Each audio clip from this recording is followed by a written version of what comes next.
Hello and welcome back to World 360.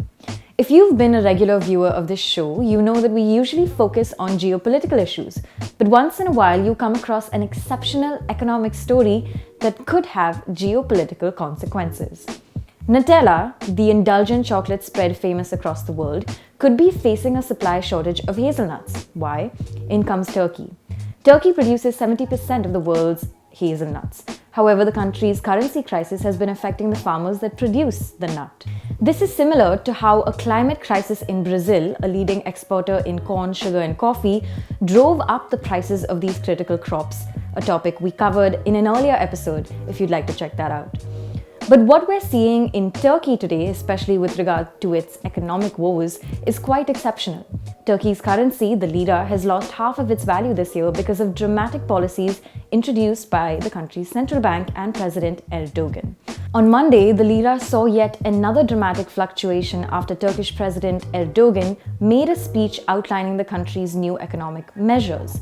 Erdogan said he plans to ease burdens from the currency crash by encouraging people to hold lira savings rather than dollars. He said Turkey will no longer be dependent on imports. Now, this comes weeks after people took to the streets in Istanbul to protest high inflation rates.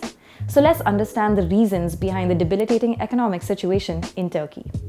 In November, Turkey's central bank announced a cut in borrowing rates, also known as interest rates, which was the third cut in 3 consecutive months. The central bank took this decision despite inflation almost touching 20%. To put this into context, India's inflation is about 4.5%. Now, this has been a trend unfolding in Turkey over the last 6 months. Since March, there have been repeated cuts in borrowing rates, despite inflation rising from about 16% to 19%. This kind of monetary policy is quite unorthodox. Usually, central banks keep a check on inflation by controlling demand through borrowing rates. So let's say inflation is high, a central bank will ideally increase the rate at which people can take out loans, and this in turn contracts the purchasing power in an economy. During non-inflationary times, when producers have more supply, central banks will typically ease these interest rates.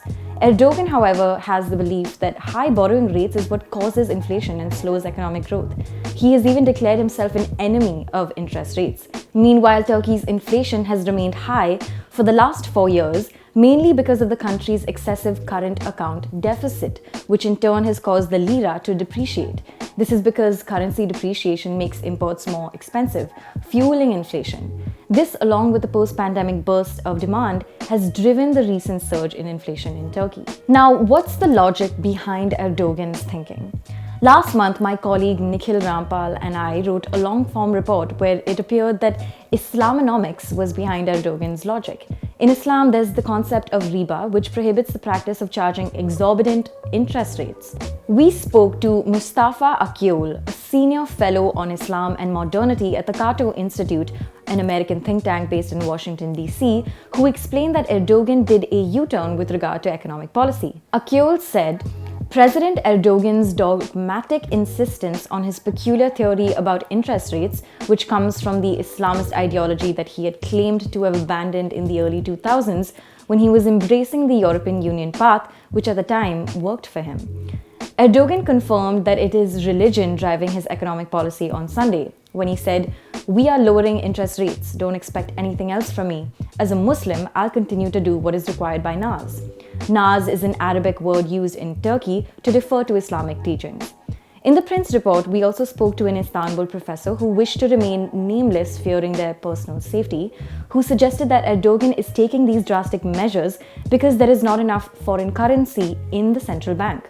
And now the government is trying to focus on export-led economic growth. Before we wrap up, it's worth noting that a country's central bank is meant to be independent from the executive. However, Erdogan has removed 4 central bank governors in the last 2.5 years for not agreeing to his demands about policy rate cuts. On that note, thanks for watching. This is Pia Krishnankutty for ThePrint. We'll be back soon with a brand new episode.